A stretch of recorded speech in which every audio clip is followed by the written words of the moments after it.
Governor Romney, I'm glad that you recognize that al-Qaeda is a threat, because a few months ago, when you were asked what's the biggest geopolitical threat facing America, you said Russia.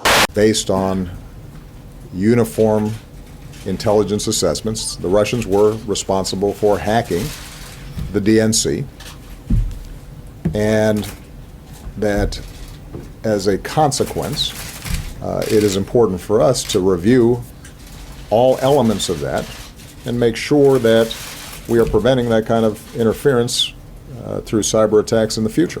In the 1980s are now calling to ask for their foreign policy back because the Cold War has been over for 20 years. Our goal continues to be to send a clear message to Russia or others not to do this to us, because we can do stuff to you. But it is also important for us to do that in a thoughtful, methodical way. Some of it we do publicly.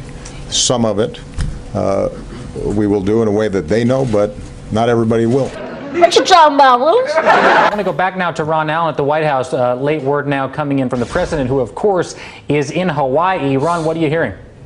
We've got a statement that the White House just released that's from President Obama, and it says, "Today I have ordered a number of actions in response to the Russian government's aggressive harassment of U.S. officials and cyber operations aimed at the U.S. election. These actions follow repeated private and public warnings that we have issued to the Russian government and are a necessary and appropriate response to efforts to harm U.S. interests in violation of established international norms and behavior." So there's that language from the White House, from the president, talking about repeated warnings, saying that this is certainly a threat to American national security. In order to use the sanctions regime, as we understand it, the president the White House had to put the election systems into this category of critical U.S. infrastructure so that sanctions could be imposed under this particular authority that the president has, that the president believes he has, of course, because again, it remains to be seen what Donald Trump will do to this order. And there's every expectation that he would seek to reverse it or not implement it or in some way thwart it.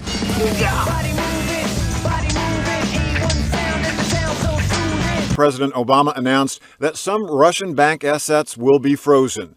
35 Russian operatives in the U.S. are expelled. They have just 72 hours to get out of the country. And the State Department is shutting down 2 Russian compounds, one in Maryland, the other in New York. For weeks now, the president and his top staff have argued over America's response because Russia will retaliate. What I can tell you is that the intelligence that I've seen gives me great confidence in their assessment that the Russians carried out this hack. For weeks now, American intelligence officials have believed Russia hacked into American computers and stole sensitive information, then leaked it to try to embarrass Democrats and hurt Hillary Clinton and help President-elect Donald Trump. I think we ought to get on with our lives. I think that computers have complicated lives very greatly.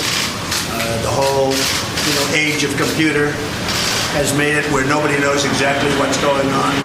Moscow today dismissed the U.S. announcement. A spokesman for President Vladimir Putin said he regrets the move and will consider countermeasures of his own.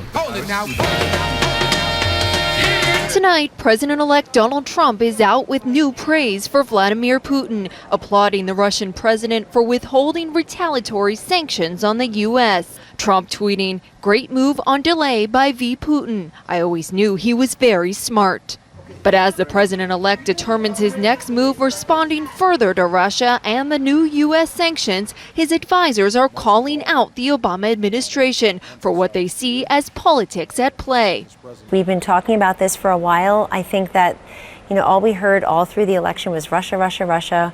Whenever it came to anything Donald Trump said or did, it seemed most days. And now, since the election, it's just this fever pitch of accusations and insinuations. Trump transition officials are speculating that the administration's sanctions against Russia are a distraction to undermine his win and tie his hands on Russia before he becomes president.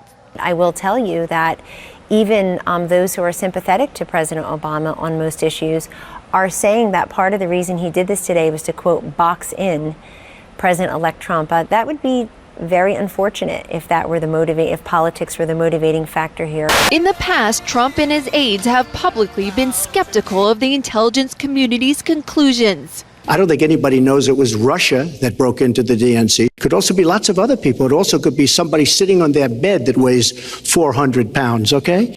And have attempted to deflect blame away from the Russians, vowing during the campaign to improve the relationship with Russia. Wouldn't it be nice if we actually got along with Russia and these other countries? Wouldn't that be a positive thing?